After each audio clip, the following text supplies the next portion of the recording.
American markets fell as the U.S. and China said they agreed on how to implement a tariff truce reached in Geneva last month. For more on investing in the current climate, let's go to Andrew Vuk. He's investment advisor, the Waterfront Group at Wellington Altus Private Wealth. Thanks for joining us today. Thanks for having me, Marilla. So this is a framework kind of agreement, sparse details here, but some of the stickier issues do seem to have been resolved. How much of a push is this for the market? Did you see sort of a reaction? We saw the markets kind of drop down a little, but it didn't seem to overreact in any way.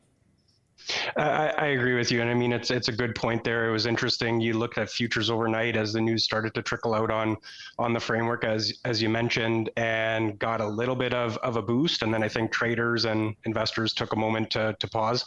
What we're looking at specifically is, this 55% number. If we go back to 2018, that's really when all of this started, prior Trump presidency, I should say, excuse me, and then the Biden administration kind of kept it flat for many years. So as we saw this escalation, take place over the last 3 to 4 months, and the Geneva meeting, I think what markets are looking for here is a little bit more information in regards to exactly what the details are of this deal. It's great that the framework is there, but perhaps a little bit of meat on the bone to chew on before we hopefully take a leg higher here. Yeah, I'm not sure there is a lot. That's what seems to be. China's not really saying much, and what we're learning is coming from the American president, of course, online. So that 55% markup, as you mentioned, stays in place. How do you see that playing out in North America?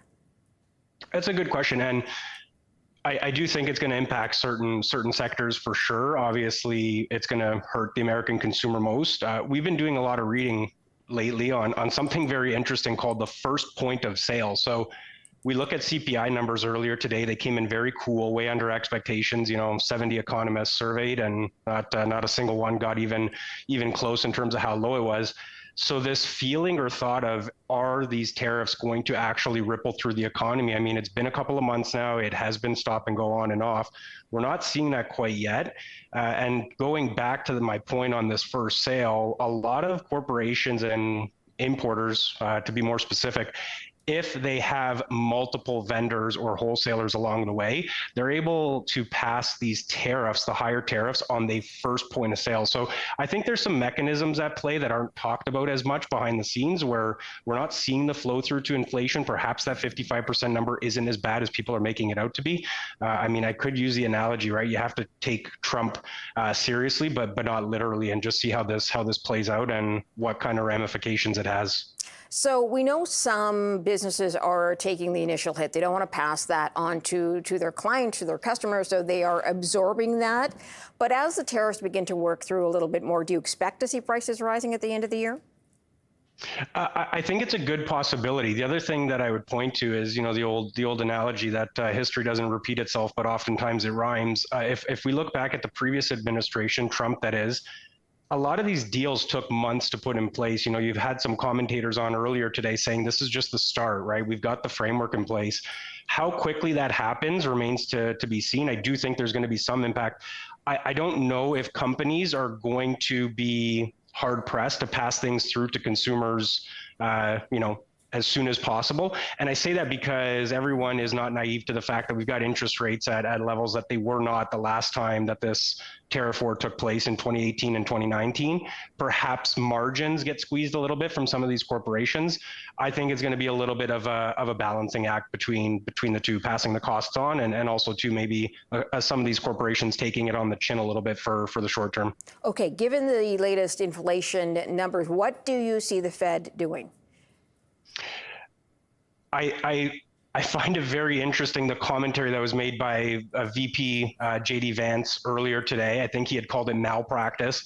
Some watchers, ourselves included, are starting to think now, okay, well, you've got somewhat decent, or robust employment. You've got inflation that is coming down. I think it's going to be critical, the commentary that comes out of the July meeting in Jackson Hole in August, just to see what the Fed's thought are. I don't know how much longer that they can hold off and say that they're not going to do anything. I mean, sitting at 4.25% to 4.5% currently, futures markets are pricing in about a 50%, a 50% chance roughly of a 50 basis point cut by December. They've got to ease up at some point here. Otherwise, they run the risk of GDP falling below that key 2% number, which it hasn't been in over a decade. Okay, so where are you putting your clients' money in the current climate? That's a great question. When we're allocating, I mean, we're not stock pickers by choice. We know how difficult that can be. We like to kind of take a passive approach and then mix that with a little bit of private or alternative investing. On the passive or ETF side, we're really looking a lot at international equity markets. I mean, they've been surprisingly strong, and I think that's a little bit of the U.S. dollar index. It's come down pretty consistently over the course of the first 5 to 6 months of this year. So we are quite positive or productive on international equities and kind of a global tilt to equities for our clients. The other thing that we've been doing is leaning a little bit more into bonds, and that's a story that's been playing out now for almost a year in our view. We still think there's some room here for central banks to cut further in the next 12 to 18 months, and fixed income is still having its day in the sun, so to speak.